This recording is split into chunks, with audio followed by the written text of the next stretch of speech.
Alright, Disgaea 7 is, well, let's just get right out of the gate. It's better than Disgaea 6. Disgaea 6 was a travesty, it was almost the death of the series. And so, it's like a redemption in some sorts, and then I was kind of flustered in others. First thing, you're not forced to buy it on the Switch. It came out on a lot of platforms, including PC. And so I was like, I'm gonna get this shit on PC because I've never played them before. I'm like, you know what? The strategy game's gonna work best with a keyboard and mouse. No, it's not. It seemed like the fight against me a lot of times. There was like some quick commands and stuff that was like I never could even figure out how to do it. It's supposed to be a button to press to just lift and a button to press to do special attack. I never could get that shit to work. The key bindings was awful. If you mouse click some things, sometimes you'd have to click the character like 3 or 4 times. I'm not moving the mouse. I know I have a click on it, and then the third time it clicks. I'm like, what the hell is this crap? So just play it with a damn controller, no matter what. Strategy game, the controller, it's no fun. It's just how it is. Okay, but other than that, there were some things that I think that Disgaea 6 had done wrong, especially with the auto battles, pretty much making like some dumbass clicker game. All of that's gone. Now the auto battles are still here. It's like a resource. So you can only do so many auto battles at a time, and so it's something that you actually save up. So pretty much every regular battle you do gives you a point in poltergeist is what it's called, and you can use that in your auto battles later on. And so played through the story, very formulaic. Unimpressed by the story. The story in these games has been bad for a pretty long time, honestly. It comes down to the characters. The only character I really liked was Perlica. I thought Fuji was kind of boring. But just get through the damn story.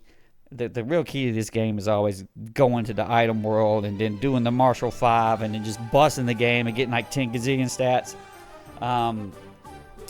I've got some problems with that too. The biggest problem I have, I think, is that they nerfed the actual power you get out of items in the item world. You don't have to. You no longer have to do like a freaking 200 floors, which is insane, and ridiculous. The highest you might to do is 30, which isn't too bad at all. But the actual power you get from the items is weak as hell. Especially, you go through and you level up this item and you think it's, oh man, this is going to be your best thing, and just like, especially at the early, it's like just junk. Like there's almost no point. You got more from killing the monsters and leveling your characters up than actually in the item itself, which is pretty disappointing because I think the item world part of the game, which you normally get around chapter 3, and then I would just spend 20 or 30 hours just getting all of my items up to rank 35 or whatever the heck. They would have like a cap that you couldn't get past until later on, and then I would do the damn story and annihilate it. That's how I typically do these games. I was not happy with the item world, and the actual randomization of the areas is more like just big and open up. There's not much interesting stuff there. There's not like the pirates and shit that used to come in from other players. I didn't see that. There's like player rank battles. I never even tried. I heard it's full of hackers, honestly. But so a little bit disappointed there. As far as like going up and getting powerful and shit, the key actually is getting.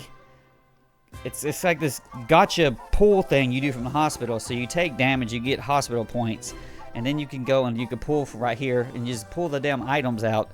And these items are way better normally than what you leveled up in the item world, or even what you can get or buy at the store. And so you just do as much damage to yourself as you can, barely get through things, fight tough enemies, use a bunch of mana points and stuff, your SPs when you're trying to use your specials, and then just cash that in for these gacha items that just breaks the damn game in pieces. Your item world is off balance, your like levels are off balance, you get these badass weapons and shit for a point. Eventually you level up, and this whole thing of having to level up each class to 6 stars for all your characters, I'm pretty sure that was in 5. It was definitely in 6. It's getting to the point where it's just annoying as shit. It's just freaking. Even if you get to the point where you're in Carnage Land and you can just go and kill the 9 freaking Cyber Demon guys and just get 6 stars on one go, you still got to do it like 60 times per character. It'll drive you freaking nuts. And never mind that your auto battle doesn't really help you. It's like, oh, I can just simulate 60 fights. No, because you have to go out and click off into another class. It's like 5 or 6 damn menus deep, And it's becomes this thing where it's like, okay, I'm doing some of these battles myself, doing auto battles some of myself, but it still thinks I'm just going through just a routine of just annoying shit. That was the point I'm sure that they were trying to do in Disgaea 6 with that auto battle crap, was to try to get the tediousness out of it. They failed. They made the game miserable there, and here they've reduced it. And now you're still going through menus and doing a bunch of shit. And in order to get your extract juice points, you just manipulate the gacha again, except at like an extremely high level, and then you'll like go and you'll pull gacha at 100 times, 100 pulls, and you'll do that 100 times in a row, and that'll max a character if you're on the top end of the gacha thing. It's obnoxious as shit, let's be honest. But I still, even though I spent most of this time bitching so far, this guy still just has that charm. It's very a good game. You could play it as just a superficial level, just kids, cool characters, go through and beat it and stuff through the story and just quit. Or you can go into the OCD route and slowly pull your hair out, that's the way I did. But there's something, it's compulsive crack is what it is. I don't know how to describe it to that. But I had to clear out of it. It took me 3 or 4 weeks of just going nuts. And I finally decided, you know, that's about 60 hours. I was done. I didn't actually beat Bale this time. We walked away, but I had a lot of fun for the most part, and I could recommend it to a new person. But Disgaea 5 is going to remain the top recommend for somebody new. Just go and play Disgaea 5.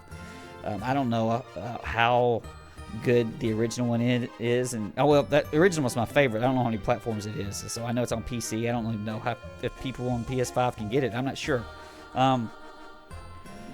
So before we give the verdict, though, we have to talk about the DLC bullshit that's been going on. Normally when you beat the game, there's all these cool characters you can get. There are some characters when you beat the game and post-game. I'm not interested in them. They were boring. All of the cool post-game characters, I mean the characters from the previous games, they're all DLC. And I think the packs by themselves are like $8, so it's $8 for 3. Shit, it's so dumb. On PC, to get the big season pass and everything, it's $150 fucking dollars. That's ridiculous. It's stupid, and it's there clearly to exploit long-time players and to make them spend ridiculous money. Then they came out and say, "Oh, we gave it." My favorite thing is before they even announced the price, it's coming out 30% off. I'm like, wow, it's gonna be a deal. It's gonna be like maybe $80 or something. No, they still wanted $105 at the 30% off price. I bought it because I'm an idiot, and I also knew even then that they were going to have the best evil Ds and shit were going to be on those DLC characters, and that's exactly what happened, and that is obnoxious. It's like to play the post game at any sort of real level, you're going to need to go and buy all of these extra damn characters, or it's going to take you for fucking ever. And they've designed it like that. That is bullshit. $150 to get everything for a little anime game is also stupid, and so we kind of can't really recommend this over, say, Disgaea 5, which would be cheaper, and you should play that. If you play through a couple of these other ones and you're like, man, I gotta get on this Disgaea train to come to 7. When it gets a price drop, it's $150 right now. It is not fucking worth it. It's ridiculous. And I think that the console ports aren't quite priced like that, but on the PC it is. And then they're like, oh, we're going to give you digital books and shit. Well, I mean, if you bought the $150 version, does he get a physical book on the console? I don't know. And then another little couple PC tidbits that would give me nuts, just miscellaneous shit. This game, I played it in 4K at uncapped frame rate. The frame rate had no problem. Performances had no problem. It really could use AA. It didn't have any AA on, so these little images and shit, like the little cartoon graphics, I love that shit. It looks a whole lot better in 4K when you got the AA on. When you have it off, they still look pixelated as shit. So I'm kind of wishy-washy on this, but it's one of those things where they got me. They know they got me, and they're going to charge the shit out of the damn game for me. Not happy with that one damn bit. I kind of had to justify that I had worked a bunch of hours. I'm buying me something stupid. I'm going to buy this dumb shit. And I did. I didn't even finish all the DLCs because they're boring. The actual story parts of them are as lame as hell. But Disgaea 7, $150, man. Please be excited.